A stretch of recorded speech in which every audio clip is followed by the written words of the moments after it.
and welcome to Stories for Wonderful Children. I'm Dan Wendelin, your host and storyteller. Years ago, I began recording the bedtime stories I told my children every night. Now, I'd like to share those stories with you. I hope you enjoy my Stories for Wonderful Children.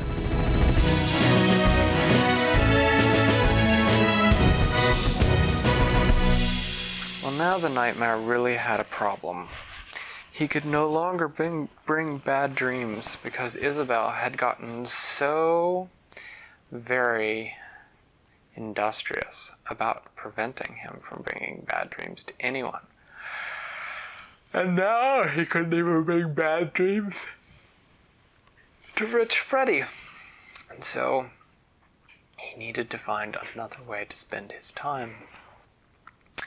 So then he got it into his head that he would be good at selling hot dogs.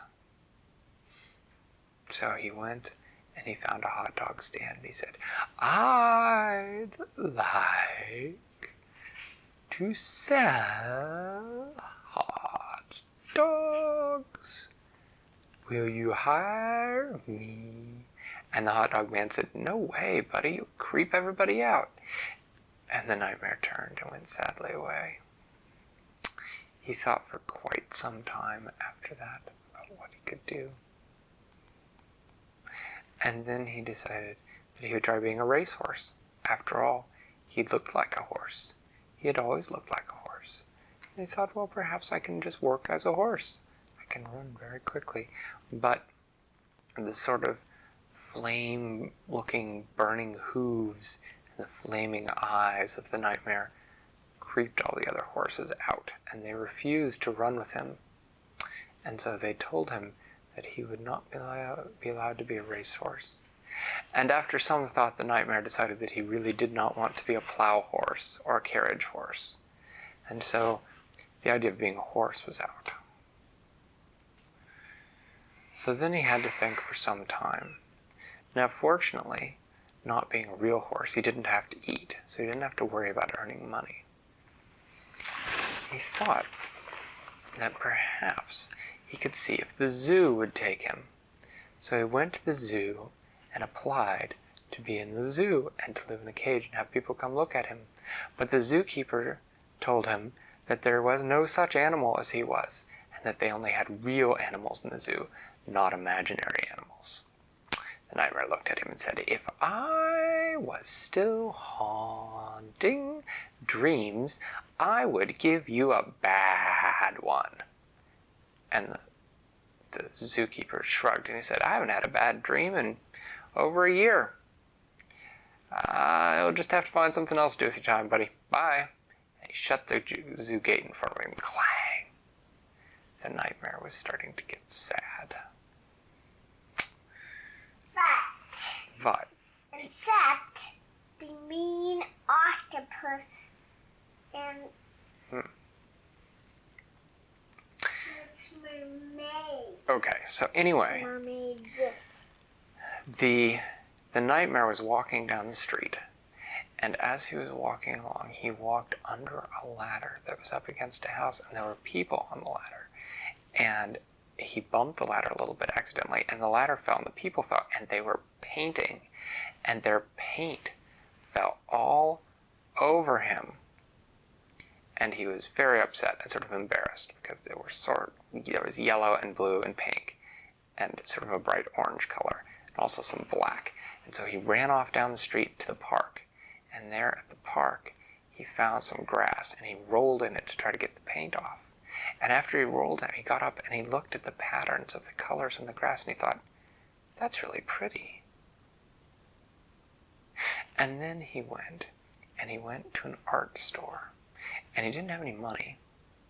So he went out to the trash bin out back, and he picked through the trash bin until he found a canvas, which is something you paint on. It had a rip in one corner, but the nightmare didn't care.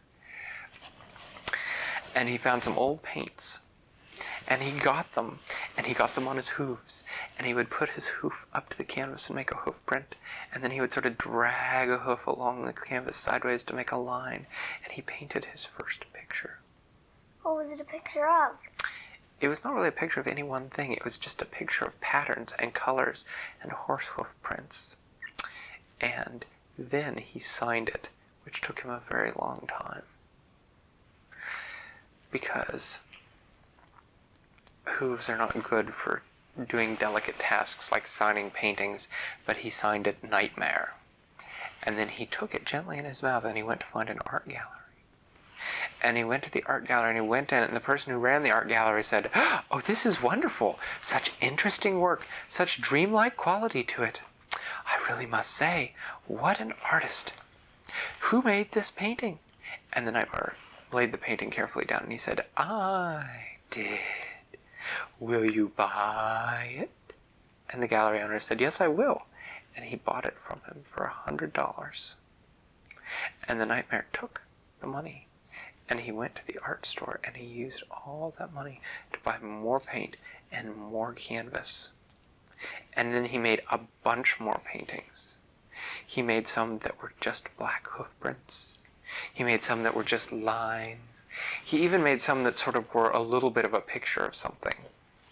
They were sort of lots of colors mixed together, but he would draw like a Did black... he ever make the picture of Isabel? No. Why? He wanted to do his best to forget about Isabel. Why? But he did some... Because she'd ruined his old life, he'd had to find a new one. He is not fond of Isabel and does not wish to draw pictures of her. Why? Because he doesn't want to be reminded of her. He wants to forget about her.